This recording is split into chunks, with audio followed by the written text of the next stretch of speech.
성령에 관한 몇 가지 용어를 정리하도록 하겠습니다.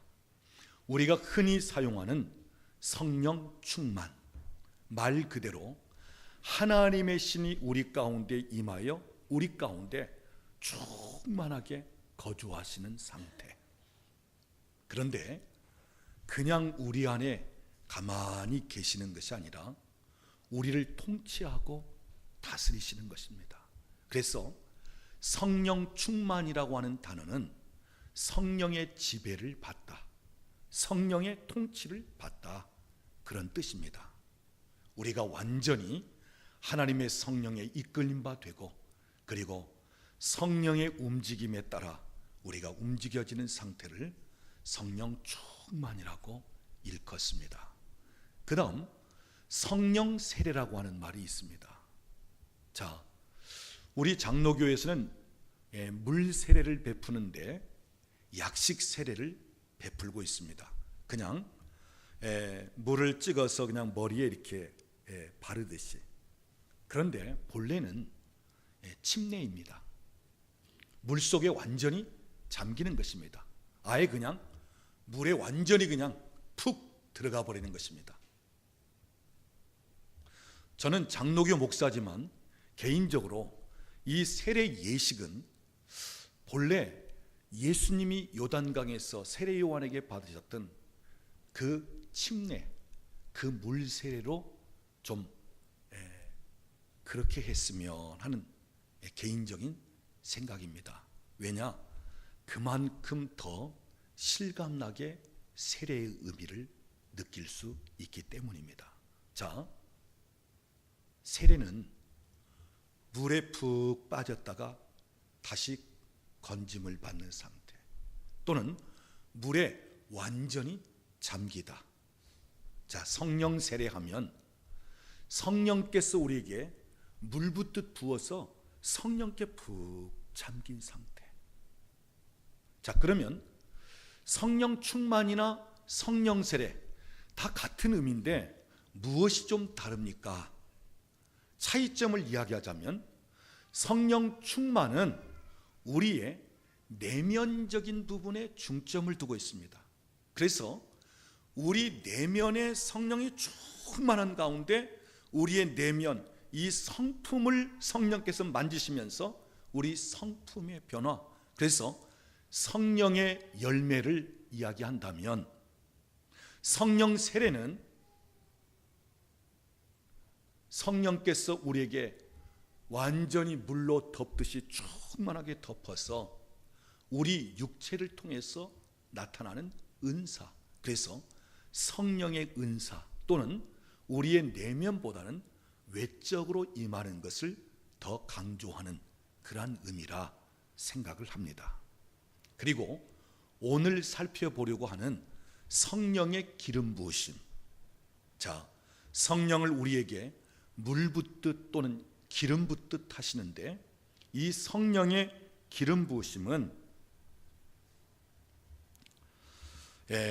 우리에게 성령님이 임하는 것은 같습니다.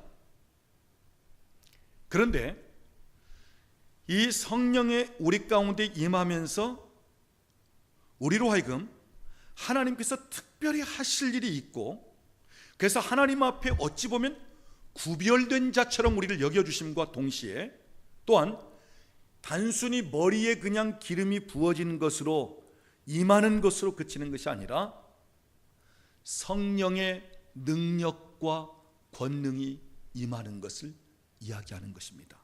그래서 성령의 기름 부으심이 임하면 그만큼 성령의 권능과 능력이 나타나지고 이 기름 부음은 흘러가게 돼 있습니다. 여러분, 우리의 영은 흘러가게 돼 있어요.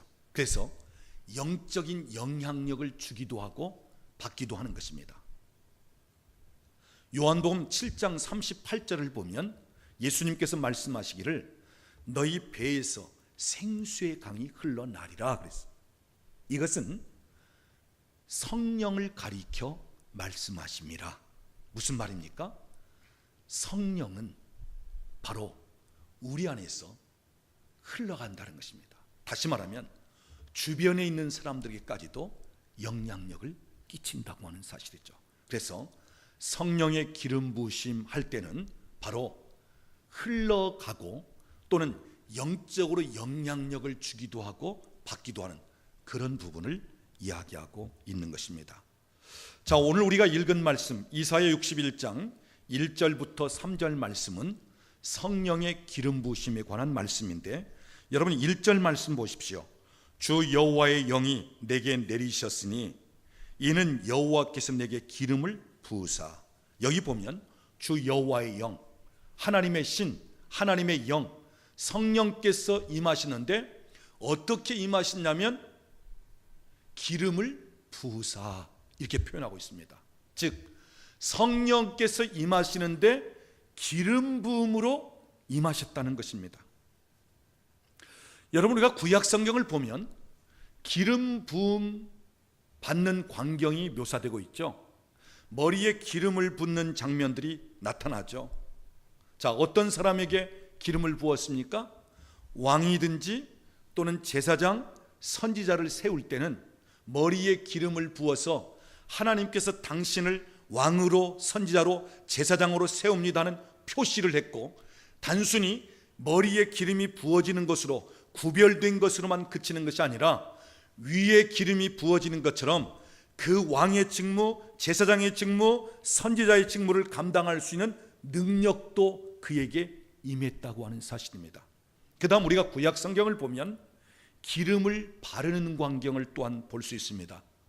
자, 성전 안에 사용되어지는 모든 기구는 다 기름을 바릅니다. 이것은 구별되다 또는 성별하다 그런 뜻입니다. 그래서 기름을 붓기도 하고 기름을 바르기도 했습니다.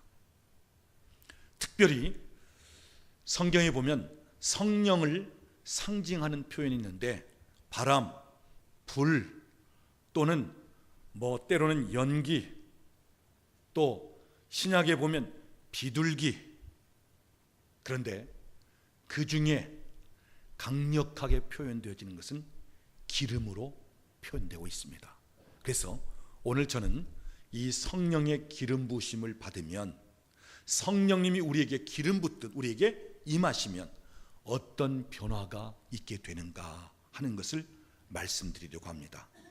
자, 오늘 본문 1절 말씀 중간쯤 보면 가난한 자에게 아름다운 소식을 전하게 하려 하심이라 그랬어요.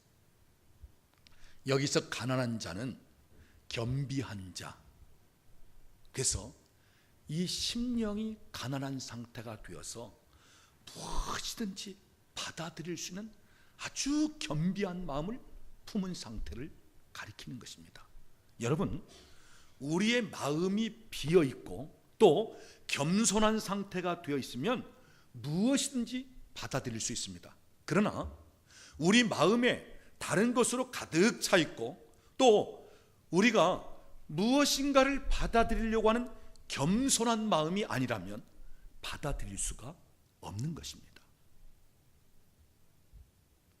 자, 성령께서 우리 마음을 만지시면 우리의 마음이, 심령이 아주 가난한 겸비한 상태가 된다는 것입니다. 그래서 영적인 것을 갈망하고 사모합니다. 신령한 것을 사모하게 됩니다. 마치 굶주린 자, 목마른 자가 먹을 것을 찾고 또는 마실 물을 찾듯이 사슴이 신의 물을 찾기에 갈급함 같이 우리의 심령과 영혼이 갈급함을 느낀다는 것입니다. 무엇에 대해서요? 진리에 대해서, 신령한 것에 대해서, 하늘의 것에 대해서. 그리고요, 성령님이 우리 마음에 임하시면 내가 얼마나 죄인인가를 깨닫게 되고 보기 시작하는 거예요. 그래서 나 자신으로서는 도저히 구원받을 만한 것이 없구나, 나 자신으로서는 전혀 선을 행할 만한 것도 없구나, 나 자신으로는 죄에서 사망에서 어떻게 할 수 없구나, 그러면서 구원자이신 예수님을 바라보고 예수님을 갈망하게끔 되어 있는 것입니다. 여러분, 오늘 여러분이 이 자리에 나올 수 있는 것, 오늘 여러분이 어느 순간인가 예수님을 구원자로 필요로 하면서 영접해드린 것, 어느 순간인가 누가 전하는 그 복음에 대해서 굉장히 깊이 반응하면서 뭔가 갈급한 심령으로 찾고자 했던 성령께서 여러분에게 함께 하신 증거입니다. 성령의 기름 부으심이 임한 증거입니다. 그래서 기름 부음이 임하면 우리의 심령 상태가 아주 가난한 상태가 되었어. 마치 배고픈 자가 먹을 것을 찾듯이 우리가 하나님의 것, 신령한 것, 진리, 그리고 나를 구원하시는 분을 갈망하고 요구하게 되어 있다고 하는 사실이죠. 마태복음 5장 3절 말씀 보면 예수님 말씀하시기를 심령이 가난한 자는 복이 있나니 천국이 그들의 것이며 그랬습니다. 오늘 저와 여러분이 하나님 앞에서 영적으로 갈망하는 자들이 되길 원합니다. 우리의 심령이 가난한 상태가 되어서 의와 그 영적인 것에 대해서 갈망하며 진리, 나를 구원하시는 구원자 예수, 그리고 복음에 대해서 갈급해하며 갈망하는 그러한 심령이 될 수 있기를 바랍니다. 그래서 성령의 기름 부으심이 임하면 가난한 자에게 아름다운 소식, 복음이 전해진다, 이렇게 말씀하고 있죠. 자, 그 다음 오늘 본문 1절 말씀 계속 보면 나를 보내사 마음이 상한 자를 고치며 그랬습니다. 여기 마음이 상한 자, 상처 입은 심령 또는 상한 심령 치유한다는 것입니다. 여러분, 성경에서 말하고 있는 기름 또는 예수님 당시 이 구약 시대의 기름은요, 상처를 싸매는 치료제로 사용이 되었습니다. 누가복음 10장에 보면 한 사람이 예루살렘에서 여리고로 내려가다가 떼강도를 만났습니다.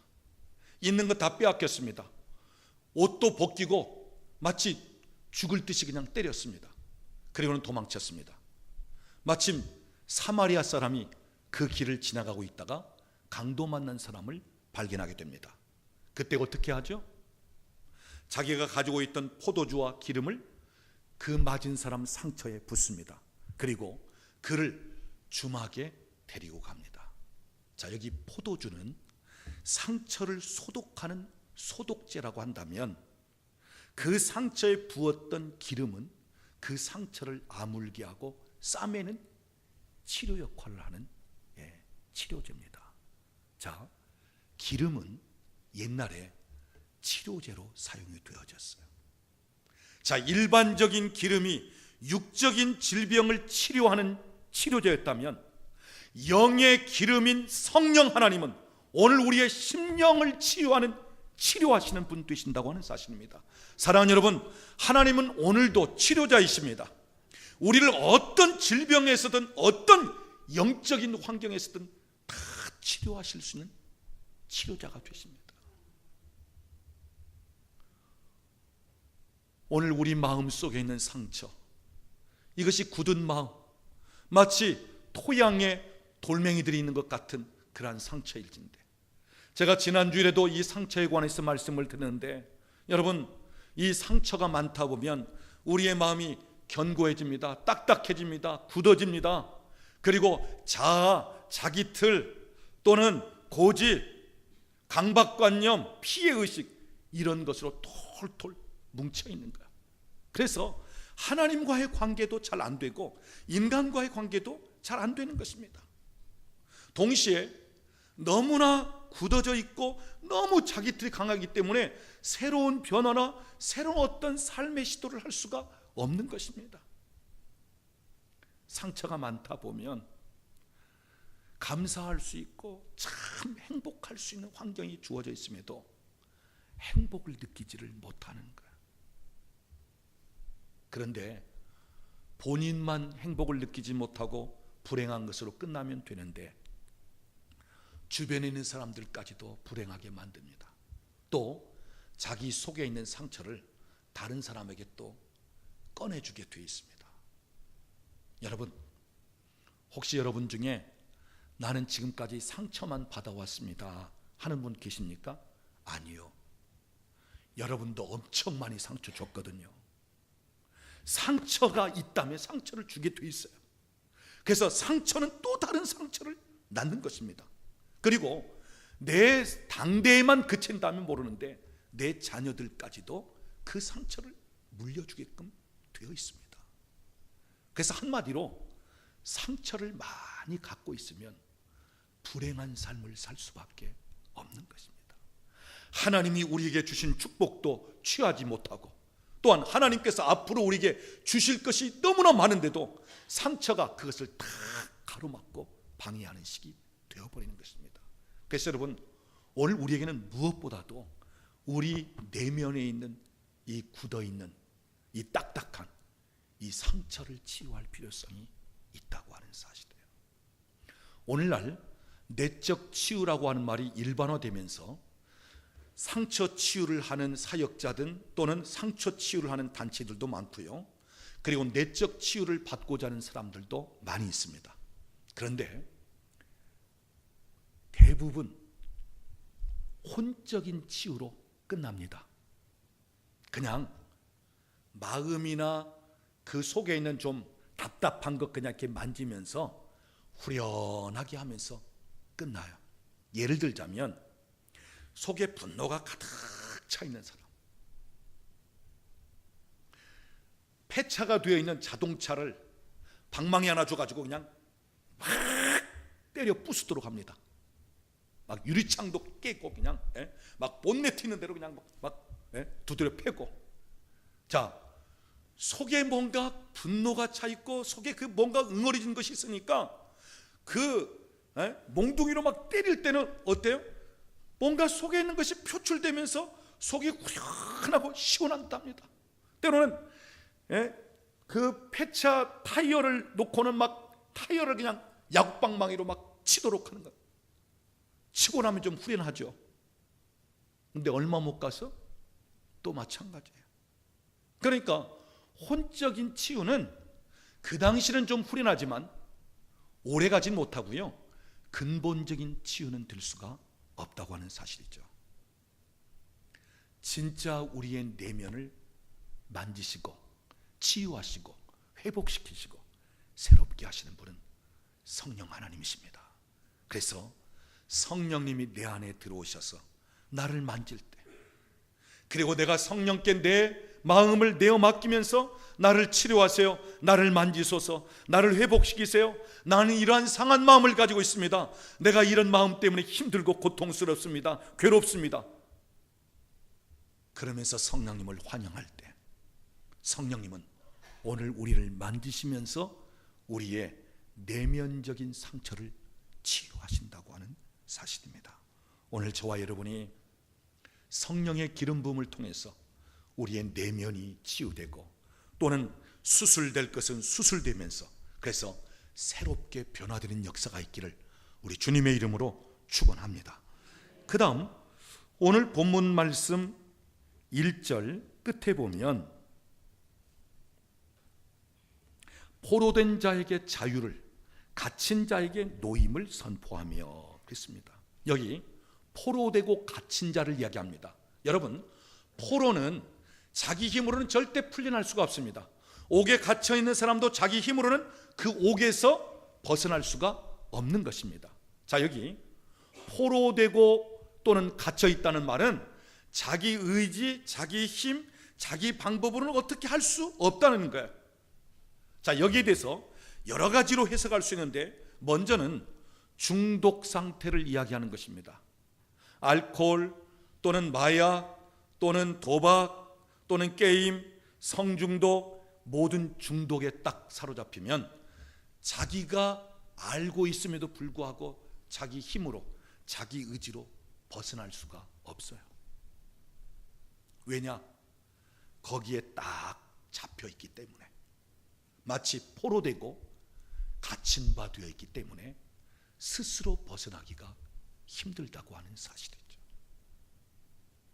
그리고 영적으로는 이 포로된 것, 갇힌 것이 악한 영에게 눌린 상태, 그래서 자기 의지로 자기 힘으로 어떻게 할 수 없고 마치 악한 영의 어떤 지배를 받으면서 끌려다닐 수밖에 없는 그런 상태, 또는 그런 영향을 받을 수밖에 없는 상태.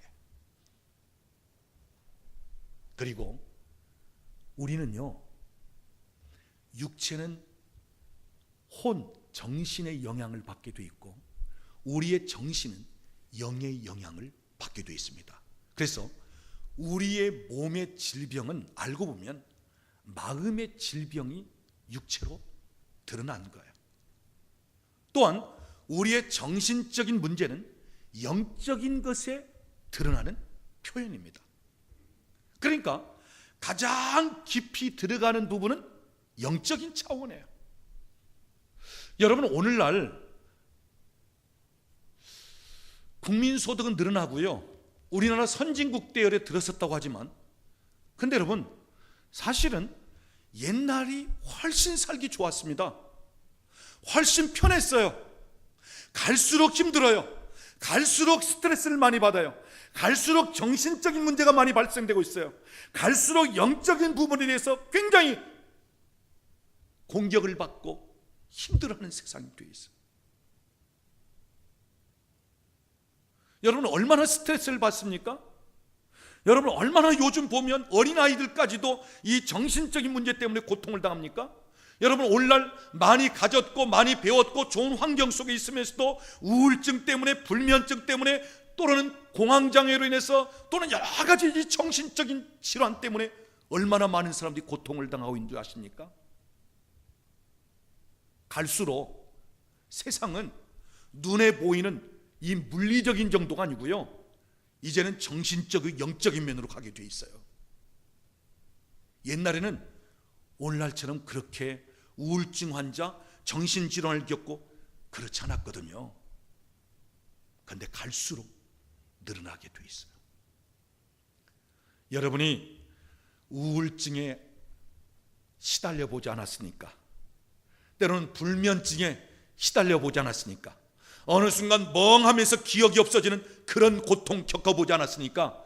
에이, 뭐 요즘 살기 좋은데 무슨 우울증이고 무슨 그런, 아니요. 훨씬 살기 편한데도 이 정신적인 부분은 계속 증가되고 있습니다. 그런데 단순히 정신적인 면이고 단순히 중독으로 끝나는 게 아니에요. 그 깊은 바탕에는 알고 보면 악한 영의 세력이 나중에는 다 붙잡고 있는 것입니다. 처음에는 근심, 걱정, 우울, 그런데 시작했는데 나중에는 아예 그냥 우울증으로 악한 영이 잡아버리는 거예요. 아예 정신적인 진환으로 잡아버리는 것입니다. 그래서 여러분, 알고 보면 영적 전쟁이고 영적인 싸움이에요. 그런데 중요한 사실은 세상의 어떤 악한 영보다 더 힘세고 강한 자, 비교할 수 없는 더 놀라우신 분, 성령 하나님 앞에서는 제 아무리 악한 세력도 제대로 발휘하지 못한다고 하는 사실입니다. 그래서 여러분, 성령의 기름 부음이 임하면 포로된 자일지라도 또는 갇힌 자일지라도 자유케 되고 해방된다고 하는 사실입니다. 고린도후서 3장 17절 말씀 보면 주는 영이시니 주의 영이 계신 곳에는 자유함이 있느니라 그랬습니다. 성령님은 오늘 우리를 자유케 하신 분입니다. 우리를 풀어놓는 분입니다. 우리를 회복시키는 분입니다.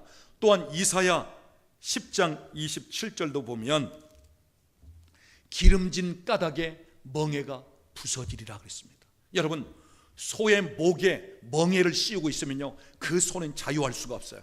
멍에 딱 씌워놓으면 그 멍에 끄는 자에 의해서 끌려갈 수밖에 없습니다. 그런데 그 멍에가 부서졌다면 그 소는 얼마든지 자유할 수 있다는 거죠. 여러분, 멍에가 기름진 까닭에 기름 부음이 임하면 부서진다고 말씀하고 있습니다. 즉, 포로된 상태, 눌린 상태, 갇힌 상태에 있다 할지라도 성령의 기름 부음이 임하면서 그분이 우리를 자유케 하시면 얼마든지 자유할 수 있다고 하는 사실입니다. 사랑하는 여러분, 성령 안에서 자유하시기를 바랍니다. 기름 부음 안에서 자유하시기를 바랍니다. 그런데 가만히 있다고 해서 자유케 되는 게 아니에요. 성령님을 더 사모하고 때로는 성령의 기름 부음 받은 자를 통해서 뭔가 그 사역이 되어지고 영적 전쟁을 하고 그러면서 오늘 저와 여러분이 더 자유케 될 수 있기를 바랍니다. 그 다음 오늘 본문 2절 말씀을 보면 이렇게 말씀하고 있죠. 우리 같이 읽어보겠습니다. 여호와의 은혜의 해와 우리 하나님의 보복의 날을 선포하여 모든 슬픈 자를 위로하되. 여기 보면 은혜의 해가 나타납니다. 은혜의 해는 구약의 희년을 가리키는 것입니다. 여러분, 구약에 보면 안식년이 있고 희년이 있습니다. 안식년은 7째 되는 해를 안식년, 희년은 7 안식년이 지난 다음 해를 희년. 그러니까 한 안식년이 7년이니까 7 안식년이면 49년, 그 다음에 오는 해는 몇 년째가 됩니까? 50년째가 되는 해를 희년. 그러니까 1세기에 2번밖에 오지 않습니다. 자, 희년이 찾아오면 남에게 부동산 팔았던 거 다시 본래 주인이 찾습니다. 남에게 돈 빌린 것 탕감이 됩니다. 내가 돈을 갚지 못했기 때문에 내 자녀들을 남의 집에 혹 노예로, 종으로 내어줬다? 그 자녀들이 다시 종에서, 노예에서 해방되어 돌아옵니다. 그래서 희년은 모든 것이 다 새롭게 복귀되고 새롭게 자유케 되어지는, 다시 찾는 그러한 희년입니다. 여러분, 하나님이 얼마나 이 사회적인 제도까지 참 놀랍게 만드셨냐면, 이 희년 제도를 오늘도 사용한다면 빈익빈 부익부 이거 없앨 수 있어요. 한번 망하니까 자손들까지 다 망하는 식, 이거 막을 수 있어요. 한번 재벌이면 영원한 재벌, 그것도 없앨 수 있어요. 왜요? 50년째가 되면 원래 상태에서 다시 시작하니까. 내 부모 대에는 부모님들이 실수해서 망해서 다 말아먹었다 할지라도 자식 때 50년째가 되면 다시 본래 상태로 회복된단 말이에요. 여러분, 사실 이렇게 돼야 되는 거 아니에요? 부모가 망했는데 왜 자식 때까지 다 그것을 안고 그래가지고는 그냥 계속. 여러분, 하나님께서 정하신 이런 시기 되면 이 세상은 50년 되면 얼마든지 실패하고 망한 일도 다시 일어날 수 있어요. 그래서 그 당시 부동산은 희년이 얼마나 남았냐에 따라서 부동산 가격이 매겨지는 거예요. 내년에 희년이다 그러면 금년에는 모든 부동산 가격은 다 헐값입니다. 왜? 금년 지나면 다 돌려줘야 되는데요. 자, 오늘 본문에 보니까 슬픈 자들이 희년이 되면 위로를 받고 그랬어요. 여기서 슬픈 자는 빚진 자, 또는 마음의 원통함을 가지고 있는 자, 혹 자녀를 노예로, 종으로 팔았든지 여러 환경 속에서. 자, 이런 분들이 희년을 너무너무 기다리는 것입니다. 그래, 희년만 되라. 그러면 내가 다시 찾는다. 다시 시작할 수 있다. 그래서 희년을 사모하고 이 희년에 대해서 위로를 받고 소망을 갖게 되는 것입니다. 여러분, 다윗 공동체, 아둘람 굴에 다윗이 있을 때 사람들이 다윗에게로 모여왔어요. 그 사람들이 다윗 공동체, 다윗 왕국의 주역들이 됩니다. 그런데 어떤 사람들이 다윗에게 찾아왔죠? 한마디로 슬픔 당한 자들이 찾아왔어요. 빚진 자, 또는 마음이 원통한 자, 환난 당한 자, 이런 사람들이 다윗에게 찾아왔어요. 그래서 다윗 공동체가 형성이 됩니다. 이 다윗 공동체는 메시아 예수님의 공동체를 미리 보여주는 공동체예요. 자, 예수님이 이 세상에 오셔서 하나님의 나라 천국을 시작하십니다. 하나님의 나라 예수님의 공동체, 메시아 공동체는 어떤 사람들이 주역이 되었죠? 병든 사람들이 예수님 고치시면서, 귀신에 눌린 자들 예수님이 쫓아내시면서 온전케 하시면서, 또 예수님은 부한 자보다 오히려 가난한 자들, 또는 의로운 자들보다는 세리와 창기들과 함께 먹고 마시면서 죄인들을 가까이. 그럴 때 어찌하여 너희 선생은 죄인들과 함께 먹고 마시느냐? 예수님 말씀하시기를 온전한 자에게는 의원이 쓸데없지만 병든 자에게는 의원이 필요하느니라. 나는 의인을 부르러 온 것이 아니라 죄인을 불러 회개시키러 왔노라. 여러분, 예수님의 공동체는요, 죄인들이 회개하면서 새롭게 바뀌는 공동체고, 예수님의 공동체는 마음 상한 자들이 치유되면서 새롭게 빚진 자들 또는 병든 자들, 귀신에게 눌린 자들이 새롭게 바뀌면서 그 기쁨과 환희와 그 감사와 그 은혜, 이게 예수님의 공동체, 천국 공동체라. 그렇다면 오늘 우리 교회 어때야 되겠습니까? 오늘 우리 교회는 빚진 자도 와라, 환난당한 자도 와라, 마음이 원통한 사람도 오라. 오늘 우리 교회는 실패한 사람도 오십시오. 우리 교회는 세상 살다가 망한 자, 세상 살다가 상처 있고 힘든 자도 오십시오. 그래서 우리는 아무나 오게, 아무나 오게, 누구라도. 왜요? 예수 안에 들어오기만 하면, 하나님의 은혜 가운데 들어오기만 하면, 기름 부음 가운데 들어오기만 하면 얼마든지 새롭게, 얼마든지 놀랍게 바뀌어질 수 있기 때문에. 여러분, 여기가 천국입니다.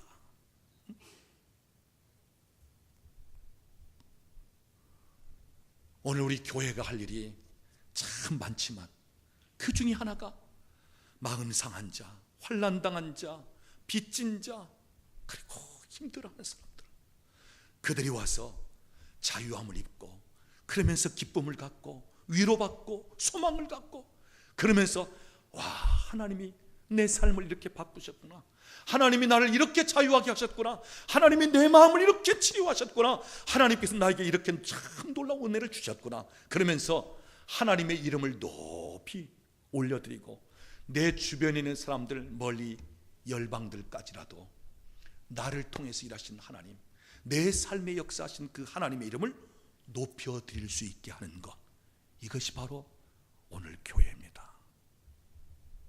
그 다음 오늘 본문 3절 말씀 보면, 슬퍼하는 자에게 화관을 주어 그 죄를 대신하며 죄 대신 화관을 씌운다는 것이죠. 여러분, 여기서 죄는 슬픔을 당하고 절망 가운데 죽음을 앞두고 극한 슬픔의 상황을 죄라고 표현하고 있어요.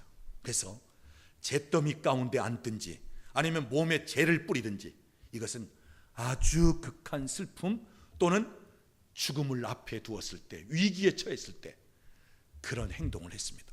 그런데 여기 성령의 기름 부으심이 임하면 이제는 죄가 아니라 무엇을요? 화관을 씌워준다는 것입니다. 그 다음 기쁨의 기름으로 그 슬픔을 대신하며, 여기 슬픔 대신 기쁨의 기름을 부어서 기뻐할 수 있게 하시겠다.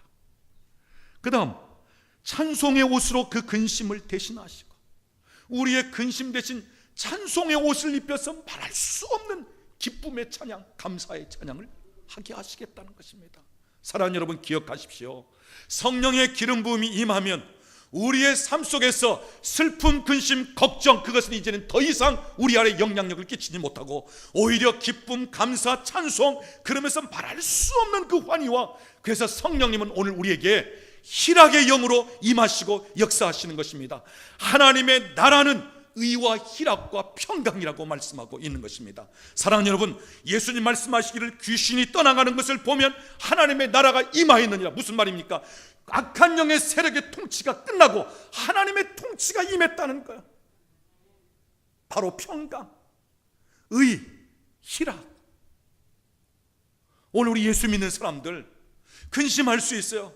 때로는 낙심할 수도 있고요, 때로는 참 슬퍼할 수 있는 환경 되고요. 그러나 사랑하는 여러분, 근심, 슬픔, 낙심 가운데 총노릇하면서 거기에 완전히 빠져들지 마십시오. 왜요? 얼마든지 우리를 자유케 하시고 그 가운데서 우리를 건져 올리시고 구원하실 수 있고, 그 가운데서 우리를 새롭게 하시고 기쁨과 찬송의 옷을 입혀주시는 우리 하나님이 계시고, 성령님이 우리 가운데 그렇게 임하셔서 역사하신다고 하는 사실입니다. 사랑하는 여러분, 눈을 열어 하나님을 바라보십시오. 여러분, 성령의 기름 부으심을 사모하십시오. 오늘도 성령께서 내게 임하시면 내 영과 혼과 육과 모든 환경까지도 성령님이 친히 다스리시고 주관하신다. 우리를 새롭게 하시고 변화시키신다. 참 놀랍게 우리를 세우시고 존귀하게 우리를 들어 쓰신다. 여러분, 이사야 45장 1절부터 보면 이방인 고레스 왕에 대해서 얘기합니다. 고레스에게 기름을 부었습니다. 그래서 고레스의 이름은 기름 받은 고레스 이렇게 되어 있어요. 기름 부음이 임했다는 것입니다. 하나님께 오른손으로 붙잡힘을 당합니다. 그럴 때 이 고레스로 하여금 주변의 여러 왕들이 항복하게끔 만듭니다. 그 왕들의 허리가 풀어지면서 약하게끔 만듭니다. 그 왕들이 거느리는 성읍의 문을 열어놓습니다. 옛날 성읍은요, 성문만 열면 그 성은 함락되는 거예요. 하나님께서 주변의 성읍들의 문을 열어서 다 함락시키면서 고레스 왕의 그 통치와 영역을 넓혀가시겠다는 것입니다. 45장 2절 말씀 보면 내가 앞서가서 험한 곳을 평탄케 하고 논문이 있으면 쳐서 부서뜨리고 그 논문을 지르고 있는 쇠빗장은 꺾어버리고. 무슨 말이죠?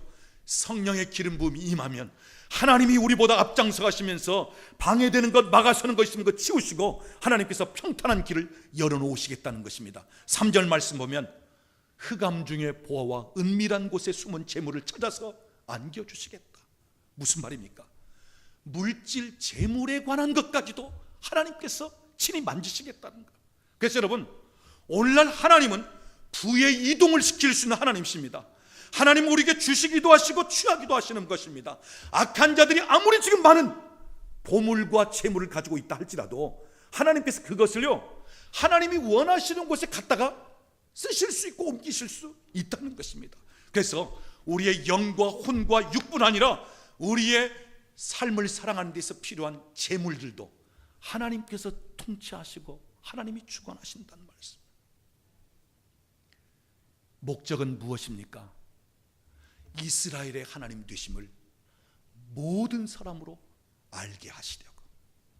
사랑하는 여러분, 오늘 저와 여러분이 이 땅에서 돈을 벌어야 하는 목적, 이 땅에서 건강해야 할 목적, 이 땅에서 승리하고 성공해야 할 목적, 이 땅에서 많이 배워야 할 목적, 이 땅에서 우리의 영과 우리의 혼과 육이 더 강건해야 할 이유, 이 땅에서 행복할 이유, 그 이유는 모든 만민들로 하여금 나를 이렇게 만드시고 변화시키신 하나님을 증거하고 하나님께 영광을 돌리기 위해서, 하나님의 영광을 위해서 온 열방까지도 하나님을 알고 하나님의 이름을 높여드릴 수 있게 하기 위해서. 말씀을 정리합니다. 기름 부으심을 가장 강력하게 받은 사람 중에 하나가 다윗입니다. 그는 시편 23편 5절에서 이렇게 고백합니다. 머리에 기름을 부으사 내 잔이 넘치나이다. 기름 부음이 임하는데 넘칠 정도로. 그런데 보십시오, 본래 양치기 목동이었던 다윗이 기름 부음이 임하니까 어떻게 해요? 이스라엘의 존귀한 왕이 되어지더라고 하는 사실입니다. 사랑하는 여러분, 오늘 성령의 기름 부음이 임하면 하나님은 우리를 존귀하게 세우십니다. 성령의 기름 부음이 임할 때 하나님이 그를 통해서 목사든 평신도든 특별히 하나님께서 들어쓰시고자 하는 사역자들로 세우시기를 원하신다는 것입니다. 이 세상 어두움 가운데 빛을 주시고 우리로 하여금 자유케 하시는 하나님을 드러낼 수 있게 하신다는 말씀입니다. 그래서 오늘 저와 여러분이 이 세상 살면서 하나님, 나를 통해서 하나님을 나타낼 수 있게 해주세요. 나를 통해서 하나님을 알리게 하세요. 어두움 가운데 있는 저들에게 빛 되신 하나님이 나에게 어떻게 행하시는지를 나타내 보이면서 저들도 빛 되신 예수님을 볼 수 있게 하시옵소서. 그래서 하나님 앞에 마음껏 영광을 돌려드리고 여러분 삶 속에서 계속해서 하나님께서 행하신 일들을 경험할 수 있기를 우리 주님의 이름으로 축원합니다. 성령의 기름 부으심, 오늘 우리 모두에게 필요한 것입니다. 사랑하는 여러분, 기름 부으심을 사모하시기를 바랍니다. 기름 부음이 여러분 안에 있다고 하는 사실을 인정하고 또한 기름 부음이 계속적으로 흘러 내게 들어올 수 있도록 여러분 사모하면서, 그래서 성령의 기름 부으심 가운데 영과 혼과 육과 모든 환경까지 참 놀랍게 새롭게 변화되는 그러한 놀라운 은혜가 있기를 우리 주님의 이름으로 축원합니다.